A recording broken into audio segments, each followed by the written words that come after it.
Hello, this is my League Starter guide for my Slinger Bladefall Blade Blast Assassin. This is a one-button setup that's received a slew of massive buffs I just could not ignore. Upwards of 30% instant leech on Assassin with a setup like this, with hundreds of hits per second, means you are face tanking like 5 Shaper Beams on like day 2. Lucky crits, double crit multi, 100% increased mark effect, massive buffs to Bladefall and Blade Blast. I am League starting this. Test runs live right now at twitch.tv/pathofky. And in this video, I will go over all the gear, gems, jewels, and the passive tree, including a full act-by-act, step-by-step POB and written guide, which I will link below. First off with a brief overview of the mechanics of the build. Here is our character, Omega Giga New Hidden Tech, level 95 assassin that I've shaved 10 points off of, so it's effectively level 85 in standard. And we just have a bunch of day 1 gear that I'll go over later in the video with a 1 essence crafted wand. We are using Spell Slinger, 2 setups, one with Blade Fall and one with Blade Blast. For those of you who don't know, Spell Slinger is a reservation skill that reserves your mana based on the number of supports linked to the skill. It also gives the flat added damage of your wand, in our case just that fizz damage at the top, to your spells. And in addition, it makes your spells cast automatically whenever you use a wand skill, in our case Frenzy. So as you're walking around, all you're doing is using Frenzy. It's automatically casting your Blade Fall and your Blade Blast. We're also Evasion Energy Shield based, taking Eldritch Battery, which causes our Energy Shield to cover our mana before our life. This covers all of our mana costs. And then we also take Mind Over Matter, which makes 40% of damage taken from our mana before our life, aka our energy shield pool. This in a way effectively doubles the amount of leech that you're receiving, splitting your damage up before the life and the energy shield at the same time. So I'm going to grab a Highwayman here on day 1. This is just for the 1% of damage leached as lifeline. There isn't really a good way to get spell life leech on day 1. Other options are going to be an Eldritch implicit on your gloves that will say physical damage leeched as life, or the Atziri's belt, Doriani's something, the physical leech variant is also another option. However, this thing is just 1C on day 1. I'm going to grab it. It's going to be the instant solution for the leech. We'll replace it shortly after. Next up, I'll talk about our gems really quick. We have Spell Slinger linked to Blade Fall, Spell Cascade, increased critical damage, increased critical strikes, and then Cruelty. With Slinger, Blade Blast, crit damage support, increased AoE. We have a Frost Blink and just a Lightning Golem. That's not really meaning anything right now. Herald of Ash, faster attacks, Frenzy Barrage, Shield Charge, faster attacks, Momentum, Steel Skin, Automation. And as you see, we're floating a couple of gem sockets right now. I actually forgot to use the vulnerability in the entire footage recording, but you'll be having Whispers of Doom and a vulnerability in there as well. Talking briefly about Blade Blast and Blade Fall. In POB right now currently, Blade Fall is just better to use in the 6th link, but it does depend on the exact number of Blade Blasts that you're getting to overlap. This isn't an exact science on how many hits you're getting per Blade Blast. I feel like I've been fairly conservative with it, marking it I think 7 or 8 out of the 15 that we'll have per Blade Fall. It's going to go up or down depending on the size of the boss that you're facing or the single target, but in general clear, I'd say 7 or 8 is like a fair number of hits. Next up, I'm just going to walk you through the POB here, talk about the act leveling, how to progress the character, gear that you're going to be looking for, transitioning from, you know, your early setups into Slinger, and then Slinger into cast on crit later, as well as going over all of the gear and gems and stuff. And the first thing I want to go over is our configurations in here, so no one gets confused, okay?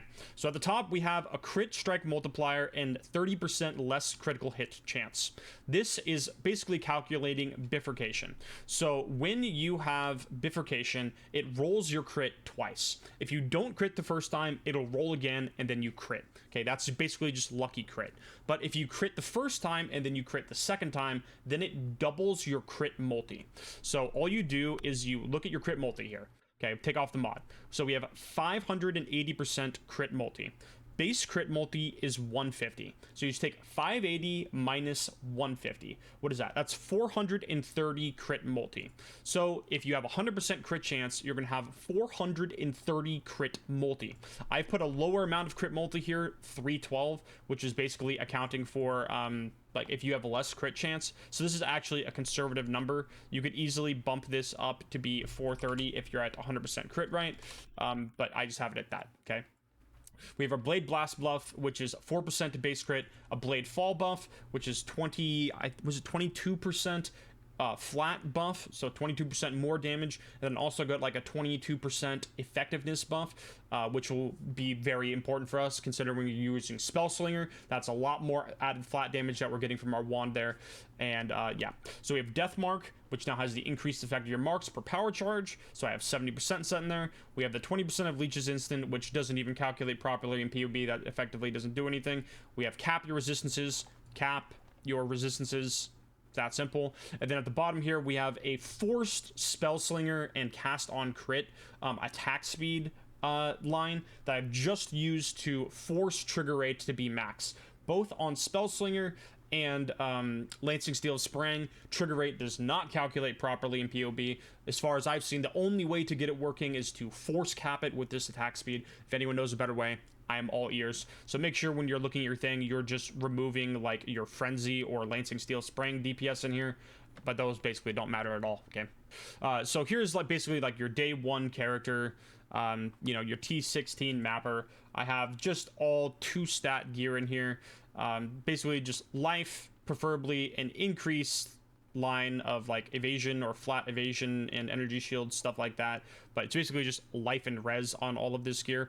You're going to pick up a Highwayman for literally 1C to give you your life leech. This is incredibly important. Do this immediately. And then we have a wand crafted for our Slinger. All you're going to do is you're going to grab a decent wand base. Profane wand is not ideal. Prophecy wands are better. Anything with like an increased spell damage on there as an implicit is going to be good. And then you're just going to slap a Shrieking Essence of Contempt on there and craft increased fizz. That is it. Good lines are going to be spell damage or crit multi, spell critical strike chance. Those are stuff to look for on your wand. Okay, so starting off here, you are Act 1, and you are using Freezing Pulse, Frost Bomb leveling. These are both getting a pretty sizable buff, and I think they'll feel pretty comfy. You can also level with Venom Gyre into Peaconk, or Holy Flame Totem, Rolling Magma if you want to do the Mule, or someone can give you those gems. Those are going to be really strong as well. But I just kept it simple. Freezing Pulse and Frost Bomb. It's been a while. Let's play that, huh? You're going to keep on that through Act 1, 2, and up into halfway of Act 3. And then once you down Gravitius in Act 3, that is when you get access to Bladefall. And that is when you can transition off of the Freezing Pulse setup into Bladefall, Blade Blast, Slinger. You pick up your 2 Slingers, and then you pick up your Frenzy, and you're good to go. Moving into Act 4, we're going to progress and immediately pick up the Slinger Reservation efficiency. So that allows us to pick up our 5-link when we can, and we use an additional ore in the meantime. Here is where we also pick up Eldritch Battery. Okay, when you take Eldritch Battery, you need to make sure that you have enough energy shield to actually use this. Okay, that means you need just basically base energy shield evasion pieces on your character and you'll be good, or base energy shield pieces. I have picked up Essence Surge on the tree here just to indicate to people that you can take this if you need to. Okay, this will like patch fix your gear, give you enough energy shield to sustain Eldritch Battery. Okay, but you do not need this on if you have enough Eldritch or energy shield to sustain without it. Then once you reach Act 5, you're pretty much done changing things. You're just going to progress into this tree, start out picking up Wand Mastery, you know, get your power charges, AoE, crit, life, power charge nodes, more crit, Fizz Masteries, and all of that, and you're going to be great. Okay, moving into early mapping. Here's where we do a little bit of a tree change. This is going to happen probably around like level 80, I would say, is when you like hard swap the initial moving point of this tree. But you're just going to come over here, immediately pick up Mind Over Matter. Then you're going to start picking up anything else over here and then repath to the right side. Then you're going to start picking up your Suppression, Crit, Power Charge, Ghost Dance, ES Evasion nodes, and all that stuff. And here's our day 1 character.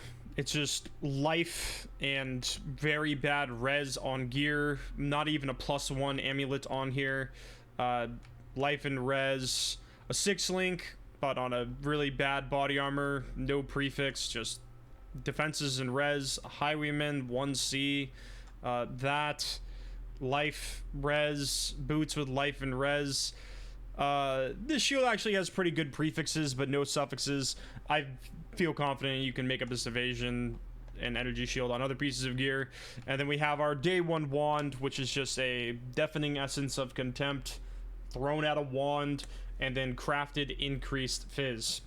Again, you would take increased spell damage, flat damages, spell crit multi, you know, and that's it. So that's going to be it from me. If you like this video, please leave it a like, and if you want to see updates to this build or other builds I do in the future, subscribe now. I'm live right now and every day at twitch.tv/pathofky, so stop by and I will help you out, or leave a comment below and I'll answer you as soon as I see you.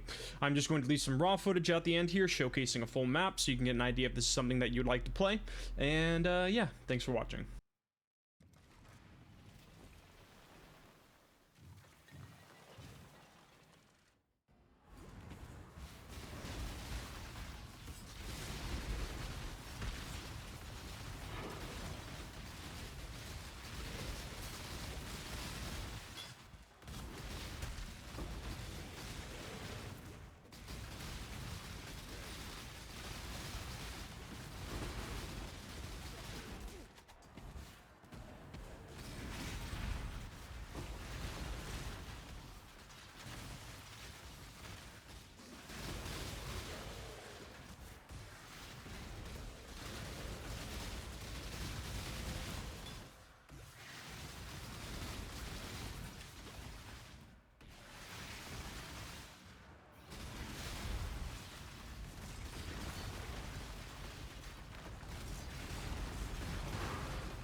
Hi, I'm Chris Wilson from Grinding Gear Games. Subscribe now and like the video.